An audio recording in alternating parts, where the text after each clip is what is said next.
राजनीतिक गलियारे में। आज के इस प्रोग्राम में बात करें हम कांग्रेस का राष्ट्रीय अध्यक्ष आखिरकार कौन बनेगा। ये बहुत बड़ा सवाल इस वक्त देश में जारी है कि आखिरकार कांग्रेस की सत्ता कौन संभालेगा। और ये सवाल तब से उठ रहा है जब से सोनिया गांधी ने इस्तीफा दिया। लोगों ने कहना शुरू कर दिया, लगातार कयास लगने शुरू हो गए कि सोनिया गांधी ने इस्तीफा इसलिए दिया क्योंकि ईडी का शिकंजा उन पे था। कुछ लोगों ने कहा, उनके कार्यकर्ताओं ने कहा कि नहीं, सोनिया गांधी की तबीयत लगातार खराब रहती है, इस वजह से वो इतनी बड़ी जिम्मेदारी नहीं संभाल सकती, इसलिए उन्होंने इस्तीफा दिया। तो अलग अलग तरीके के कयास लगने शुरू हो गए। लेकिन अब जिस तरीके से इस लाइन में, इस दौड़ में अशोक गहलोत का नाम सबसे आगे है, तो वहीं पर कुछ कार्यकर्ताओं का कहना है कि राहुल गांधी भी सबसे अच्छे राष्ट्रीय अध्यक्ष साबित हो सकते हैं। तो आज का ये जो प्रोग्राम है हमारा उसी मामले को लेकर है कि आखिरकार कौन राष्ट्रीय अध्यक्ष बनेगा, कौन है उस कुर्सी के लायक। इसके साथ हमारे यहाँ साजिब हमारे साथ मौजूद है, जिनके साथ हम इस बात को लेकर वार्तालाप करेंगे, इस मुद्दे पर बातचीत करेंगे कि उनकी क्या राय है कि आखिरकार कौन बेस्ट साबित हो सकता है यहाँ पर राष्ट्रीय अध्यक्ष। तो शाजिब, आपका स्वागत है यहाँ पर। लगातार हम देख रहे हैं कि किस तरीके से कांग्रेस पार्टी अभी भारत जोड़ो अभियान के लिए लगातार जारी है। यहाँ पर दिखाई दे रहा है कि राहुल गांधी कहाँ पहुंच के लोगों को जोड़ने की कोशिश करे, लेकिन वहीं पर अभी पार्टी के पास उनका राष्ट्रीय अध्यक्ष नहीं है, जिसको लेकर कहा जा रहा है कि 17 तारीख को नामांकन भरे जाएंगे, चुनाव होगा, उसके बाद 19 तारीख को रिजल्ट आएगा। अगर मैं आपकी राय यहाँ पर लूँ तो आपको क्या लगता है कि अभी इस वक्त इस दौड़ में सबसे बेस्ट कौन साबित हो सकता है, राहुल गांधी या फिर अशोक गहलोत या फिर कोई और? देखिए, जिस तरीके से आपने देखा कि कांग्रेस जो है अभी फिलहाल, क्योंकि कांग्रेस पर लगातार जो है परिवारवाद का आरोप लग रहा था और यही कारण रहा कि सोनिया गांधी के नेतृत्व में कांग्रेस और ज्यादा टूटती चली जा रही थी। सबसे बड़ा कारण, चाहे कांग्रेस बोल ले कि सोनिया गांधी की तबीयत नासाज रहती है, इस वजह से जो है सोनिया गांधी ने छोड़ा, लेकिन जो सही कारण था कि कांग्रेस में सोनिया गांधी के नेतृत्व में तमाम दिग्गज नेता इस्तीफा दे रहे थे। चाहे हम बात करें ज्योतिरादित्य सिंधिया की, चाहे एम ए खान की, इन तरह के जो दिग्गज नेता थे वो इस्तीफा देते जा रहे थे और परिवारवाद का आरोप लग ही रहा था। देखिए, कल जो है कांग्रेस के एक और नेता सामने आए, बहुत पुराने नेता हरि सिंह,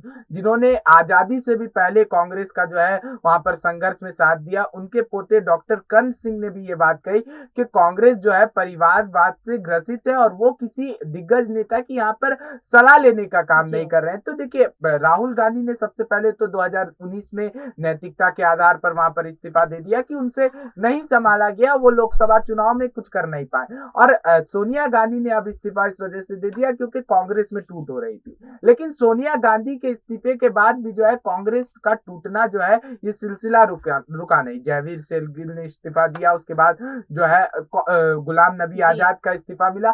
तो उसके बाद देखिए, कांग्रेस अब खोज रहा है कोई ऐसा चेहरा जिस पर से जो उनके नेतृत्व पर जो कलंक लग चुका है परिवारवाद का, वो साफ हो जाए। तो उस वजह से उन्होंने, क्योंकि कांग्रेस के सबसे वरिष्ठ नेता माने जाते हैं अशोक गहलोत के, वरिष्ठ तो और भी कई नेता है, चाहे हम जयराम रमेश की बात करें या भूपेश बघेल की, लेकिन अशोक गहलोत को नेतृत्व इस वजह से दिया गया क्योंकि सबसे पहले तो देखिए एक मजबूत राज्य की कमान उन्होंने संभाली भी है, राजस्थान की। लेकिन वहां पर अशोक गहलोत ने भी कहीं ना कहीं इनकार कर दिया और इसमें रुचि नहीं दिखाई। वो नहीं चाहते थे राजस्थान को छोड़ करके जाना और एक अंदरूनी वर्चस्व जो है उनका सचिन पायलट से, देखिए जो सामने नहीं आता, वो भी कहीं ना कहीं एक बड़ा कारण बना।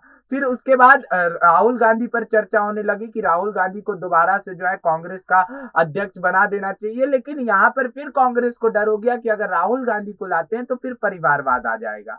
तो यहाँ पर शशि थरूर जैसे और मनीष तिवारी जैसे नेताओं का नाम फिर से एक बार चर्चा में आने लगा, जब से शशि थरूर ने मांग किया कि जो है चुनाव में पारदर्शिता होनी चाहिए और कांग्रेस का अध्यक्ष का कमान मैं संभाल सकता हूँ। तो उसके बाद देखिए कि अब लगातार कांग्रेस में गहमा गहमी का माहौल लगातार बना हुआ है कि कांग्रेस का अध्यक्ष कौन होगा, क्योंकि अशोक गहलोत ने इनकार कर दिया और राहुल गांधी जो है, राहुल गांधी का कॉन्फिडेंस देखिए वहां तक गिर चुका है कि नेतृत्व कर रहे हैं भारत जोड़ो यात्रा का, लेकिन फिर भी नहीं कहते कि मैं नेतृत्व कर रहा हूं। तो यहाँ पर कॉन्फिडेंस गिर चुका है। तो इसमें सवाल जो सबसे बड़ा खड़ा होता है कि कौन, तो 2 ही 3 नेता जो है जो कांग्रेस की कमान संभाल सकते हैं। देखिए, कांग्रेस ने युवा नेताओं को आगे लाया ही नहीं। चाहते तो सचिन पायलट जैसे जो बड़े नेता थे, जो जिनकी पकड़ है राजस्थान राजस्थान में कहा जाता है कि अशोक गहलोत के मुख्यमंत्री बनने के पीछे सचिन पायलट का बहुत बड़ा हाथ है, लेकिन सचिन पायलट जैसे नेताओं को जो है एक बार अध्यक्ष पद के लिए पूछा तक नहीं गया। यही कारण है देखिए कांग्रेस और भी कमजोर। लेकिन शाहजब यहाँ पे कहा जा रहा था बार बार कि शायद राष्ट्रीय अध्यक्ष का पद कहीं ना कहीं यहाँ पर सचिन पायलट को मिल सकता है, क्योंकि वो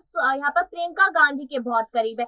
ये बात यहाँ पर कही जा रही थी, और जिस तरीके से भारत जोड़ो अभियान में उनको बहुत बड़ी भूमिका यहाँ पर निभाने के लिए दी गई है, तो लोगों ने ये कयास भी लगाने शुरू कर दिए थे। लेकिन मेरा सवाल आपसे ये है कि अगर ऐसा होता है कि यहाँ पर अशोक गहलोत आखिरी में आके हामी भर देते हैं कि वो राष्ट्रीय अध्यक्ष बनने के लिए तैयार है, तो क्या लगता है कि यहाँ पर राजस्थान की जो सियासत है, जिसका इंतजार वहाँ की जनता कर रही है कि सचिन पायलट वहाँ के मुख्यमंत्री हो, क्या उनको वो मौका मिल पाएगा? क्योंकि हमने उनके काम देखे हैं, अभी वो किसी पद पे नहीं है, लेकिन फिर भी बेहतरीन रूप से वो जनता के बीच में आते हैं, बहुत सारे काम करते नजर आते हैं। तो क्या उनका सपना ये पूरा हो पाएगा? देखिए सचिन पायलट जो है शुरुआती दौर से उनका लक्ष्य कभी राष्ट्रीय अध्यक्ष के लिए नहीं रहा, वो किसी राज्य को जो है संभालना चाहते थे, और यही कारण रहा कि सचिन पायलट को जो है कार्यवाहक अध्यक्ष बना दिया था सोनिया गांधी ने।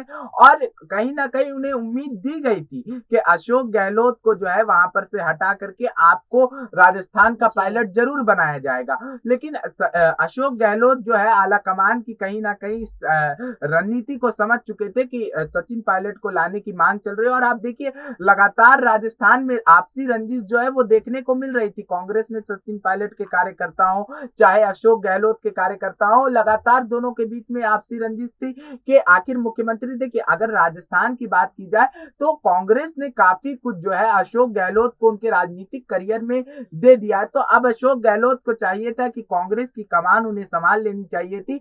और राजस्थान को, क्योंकि देखिए राजस्थान मांग रहा है एक युवा नेता, और शुरू से ये डिमांड रही है राजस्थान में कि सचिन पायलट को मुख्यमंत्री बनाया जाए। और अगर अगले विधानसभा चुनाव में अगर राजस्थान में अशोक गहलोत का चेहरा नहीं बदलती है कांग्रेस, तो राजस्थान में भी नुकसान सहना पड़ेगा। मतलब कि कहीं ना कहीं माना जा सकता है कि इस वक्त कांग्रेस को हर जगह से नुकसान हो रहा है, क्योंकि कांग्रेस कहीं कहीं बची हुई है। अगर बाहर से भी कांग्रेस चली जाती है तो देश से नामो निशान कांग्रेस पार्टी का मिट सकता है। ये बहुत बड़ी बात यहाँ पर कही जा रही है। लेकिन इसके साथ साथ जिस तरीके से हम राष्ट्रीय अध्यक्ष के यहाँ पर चुनाव को लेकर बात कर रहे हैं, अब यहाँ पर मेरा सवाल एक और यहाँ पर आखिरी सवाल यही रहेगा कि अगर राहुल गांधी अगर वो भी हाँ कह देते हैं कि हाँ ठीक है, क्योंकि कार्यकर्ता भी उनके लिए कह रहे हैं कि वो बनने चाहिए, क्योंकि यहाँ पर राहुल गांधी भी बेहतरीन नेतृत्व कर सकते हैं, लेकिन राहुल गांधी को खुद पे भरोसा नहीं है। लेकिन यहाँ पर कुछ नेता ऐसे जो लगातार कहीं ना कहीं परेशान नजर आ रहे हैं कि अगर राहुल गांधी को मौका मिलता है तो परिवारवाद की राजनीति फिर आगे बढ़ेगी। तो क्या राहुल गांधी को पीछे ही हटके रहना चाहिए? क्या उन्हें समझ जाना चाहिए कि आप अब ये पद नहीं संभाल सकते, आपके बस की नहीं है ये सारी चीजें? क्या यहाँ पर राहुल गांधी को समझनी चाहिए सारी बातें? देखिए राहुल गांधी को लेकर के जो राहुल गांधी की बात है, तो उन्होंने 2013 के चुनाव में, लोकसभा चुनाव में जिस तरीके से उन्होंने हार का सामना किया, हालांकि नेतृत्व अच्छा है राहुल गांधी का अगर पर्सनली बात करें तो वो अच्छे नेता है, और 2019 की अगर बात करें तो वहां भी उन्हें जो है हार का सामना करना पड़ा। और यही कारण है कि राहुल गांधी अब इस वजह से कांग्रेस की कमान नहीं संभालना चाहते हैं कि वो अब छीछा लेदर से बचना चाहते हैं। क्योंकि देखिए लगातार 2 बार कांग्रेस पार्टी ने उन्हें अपना सारा कुछ माना, लेकिन उसके बावजूद भी जो है कांग्रेस को वो कुछ भी नहीं दिला सके। इस वजह से राहुल गांधी चाहते हैं कि मैं कांग्रेस को मजबूत भी करूं, लेकिन छीछा लेदर भी ना। जी शुक्रिया साजिद, आपका अपने बहुत सारे सवालों का बहुत बेहतरीन जवाब दिया। तो आज के राजनीतिक गलियारे में इतना ही। अब देखना होगा कि आखिरकार 17 तारीख को कौन नामांकन भरता है और 19 तारीख को कौन फाइनली राष्ट्रीय अध्यक्ष का पद संभालता है। अपनी राय जरूर दीजिएगा और बाकी ऐसी खबरों के लिए देखते रहिए राजनीतिक गलियारा।